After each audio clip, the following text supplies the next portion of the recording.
إذن ألف ألف ألف مبروك للمنتخب المغربي الفوز في هذه النسخة التاريخية. إذا قلنا نسخة تاريخية فهي فعلا كان يوم تاريخي بالنسبة لنا، كأجواء، كمباراة فنية عالية المستوى، كأداء قتالي من المنتخبين الأردني والمنتخب المغربي. نقول هارد لك للمنتخب المغربي الأردني اللي قدم مباراة قوية، مباراة مثيرة. مبروك كابتن رشيد، ألف ألف مبروك. فيصل هارد لك ومعوضين خير إن شاء الله، ما قصرتوا في هذه البطولة. ابتدي معاكم واحد واحد. الفايز تفضل. نعطي فيصل. تفضل. شكرا. روح بنبارك للمغرب خالد. بصراحة كانت مباراة تليق بنهائي بطولة كأس العرب، وخلنا نحكي عن منتخب النشامة. لو ما رفع الكاس يعني بصراحة منتخب له قيمته، أدى أداء رائع، ونحكي إنه هاي مش نهاية الطريق أو مش ختام البطولات، يمكن القادم يكون أفضل. يعني بوجه كلمة إنه لجمهورنا، لاتحادنا، للجميع، إنه يساند هذا المنتخب، ننسى سلبيات اللي كانت، نركز على الإيجابيات حتى يعني نتقدم ونوصل أكثر من ما كان، حتى إنه نقدر نسجل بسجلنا بطولة أو بطولات، حتى نصير إحنا رقم صعب بآسيا. بالأول بالآخر استمتعنا بهاي البطولة. شكرا قطر، شكرا على استضافة البطولات وعلى تجمع العرب في كأس العرب. كل الشكر والتقدير، والله يعطيكم العافية. فقلتها لك خالد من يومين، واحنا نفتخر العيد عيدين اليوم، وخصوصا في هذا الارض الكريمه المضيافه. وسبق المنتخب المغربي يعني في كاس العالم 2022 ان وصل الى مربع الذهبي. اليوم هو كيحقق يعني انجاز اخر في هذه الارض المضيافه. فاظن بانه كما سبق نبارك لكم بهذا العيد كلكم، وكذلك نبارك ونهنئ صاحب الجلاله محمد السادس نصره الله على كل دعمه ما يقدمه للرياضه بصفه عامه وكره القدم بصفه خاصه، خصوصا وان خريطه الطريق التي وضعها يعني تبناها رئيس جامعه كره القدم السيد فوزي القجع، يعني بحكمته، كفاءته واستراتيجيه كانت واضحه المعالم في اعطاء فرصه كامله للاطر المغربيه، والاعتماد على كذلك بتهيئ لاعبين شباب في اكاديميات. واظن بان هذه الرؤيه بدات منذ كما سبق ان ذكرنا 2008 في الرساله الملكيه، واعطت اكلها من بعد فتح اكاديميه محمد السادس والاكاديميات الاخرى التي تبعتها. ولكن هذا الشيء كله بايادي مغربيه. والحين شفنا اليوم طارق سكيتيوي ابان عن انه كعبه، وكذلك جمال السلامي، وكذلك نهنئ كذلك الفريق الاردني على المستوى اللي ظهر به منذ البدايه، ومش فريق الاردن وحده، كل المنتخبات اللي شاركت، لان هي بفضلها باش يعني هذا المستوى ارتقى لهذا المستوى ونجح هذه البطوله. حيث لابد ان هناك ثقافه الانتصار، ما اصبحتش عندنا ثقافه في المغرب ثقافه المشاركه من اجل المشاركه في اي محفل، والدليل بان النتائج اللي حققها وابو محمد من قبل يمكن انبهر بعدد الانجازات اللي حققها. هذا انجاز يضاف الى المغرب، الى الاطر المغربيه، ونهنئ الشعب المغربي بهذا الانجاز وكل الاطر المغربيه. واظن بانه لا بد كذلك ان نشكر قطر على تنظيمها الرائع، ويجب ان نفتخر ونشيد ونعترف بان بفضل هذه الدوله المضيافه احييت كاس العرب واصبحت لها قيمه تضاهي يعني الملتقيات الدوليه والتظاهرات الدوليه والعالميه.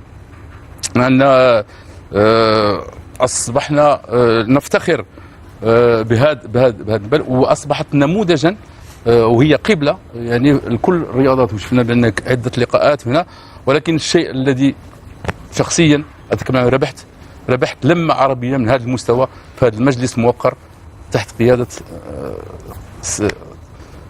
سمو الشيخ تميم والقيادات كلها اللي لمت هذا الاطر وهذه الاسطورات على الصعيد العربي.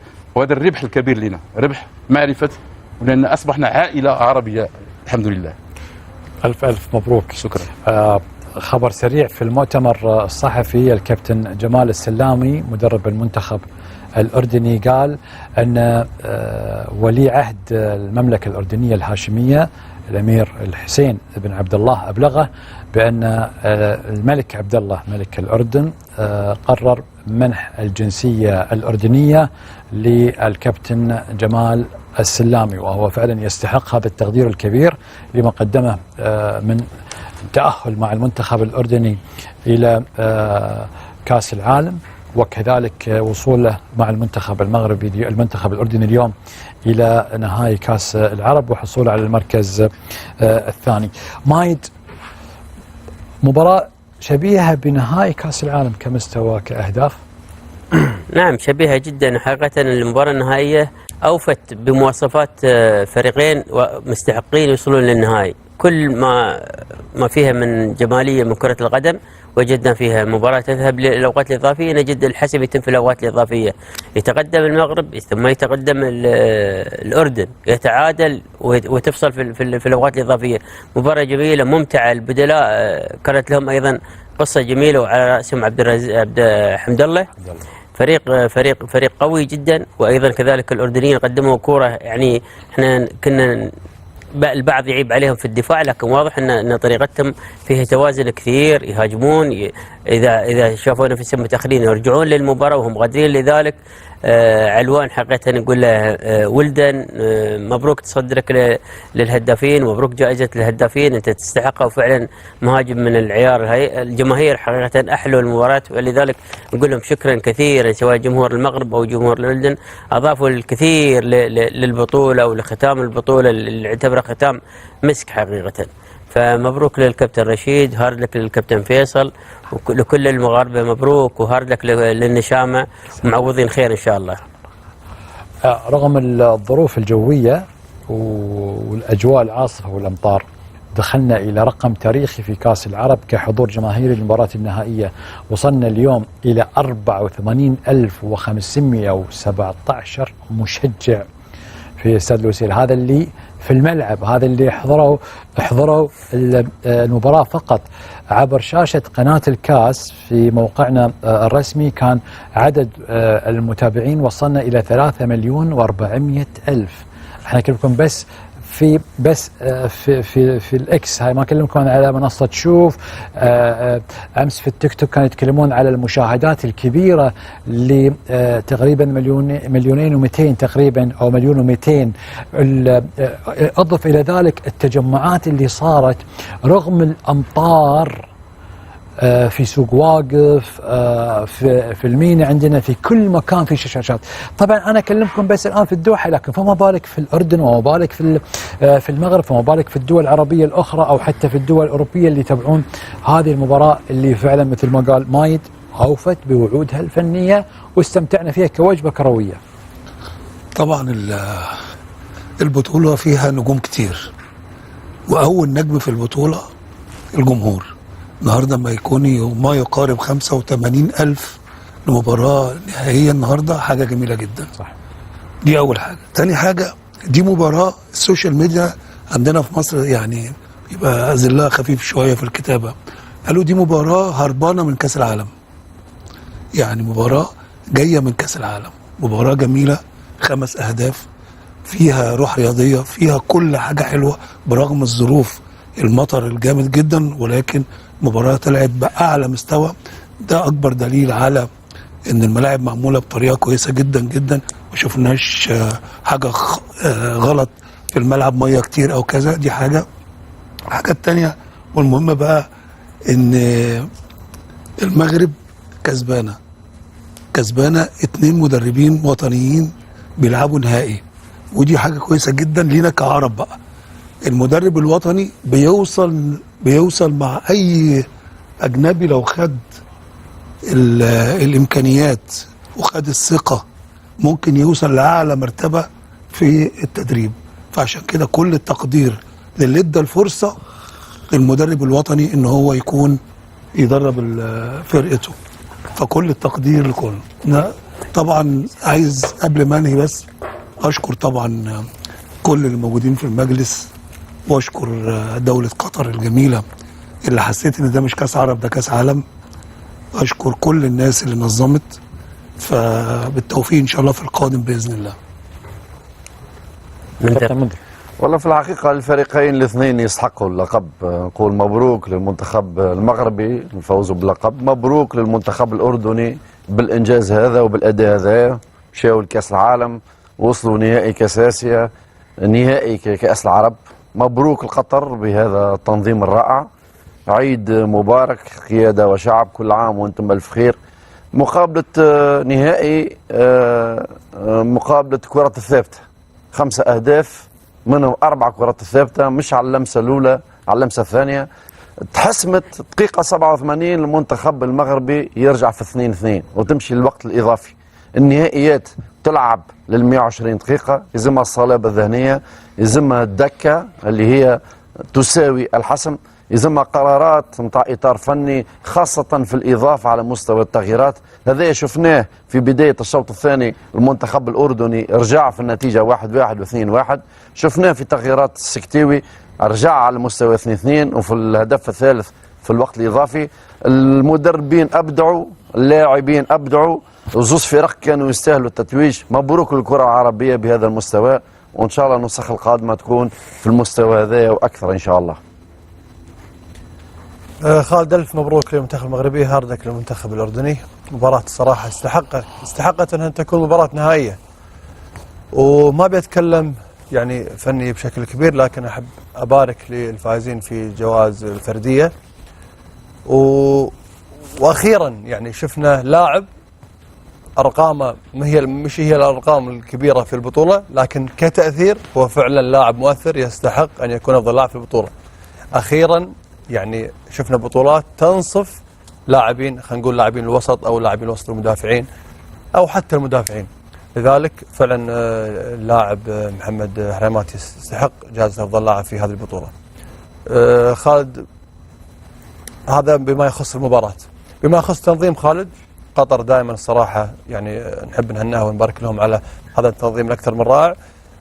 قطر تعدت وتجاوزت صراحة مرحلة التنظيم، لأن التنظيم هي عندها الإمكانيات، عندها القدرة أن تنظم هذه البطولات الكبيرة، لكن المرحلة الأهم والأصعب أنك شلون تخلق بيئة ومجتمع رياضي، وهذه النقطة هي الأهم، وقطر تجاوزت أيضا هذه النقطة. أخيرا خالد، أنا اليوم موجود معكم في مجلسكم، واتشرف أن أكون موجود مع سفراء خلينا نقول الرياضيين العرب، واتشرف أني يعني خضت هذه التجربة. ليش خالد مجلسكم مجلس صراحة مختلف تماما؟ لأن ما نتكلم فقط عن كرة القدم، الحياة مو بس عبارة عن كرة قدم. المجلس هذا الصراحة في قيم، في مبادئ، في أخلاقيات نتعلمها، يشوفنا الصغير والكبير. فأنا أحب أشكركم، وهذه يعني رسالة ختام، فشكرا لكم على كل شيء صراحة. كابتن راضي، يعني المنتخب المغربي يتقدم، المنتخب الأردني يعود ويتقدم، المنتخب المغربي يرجع يعود ويتقدم في نهاية المطاف.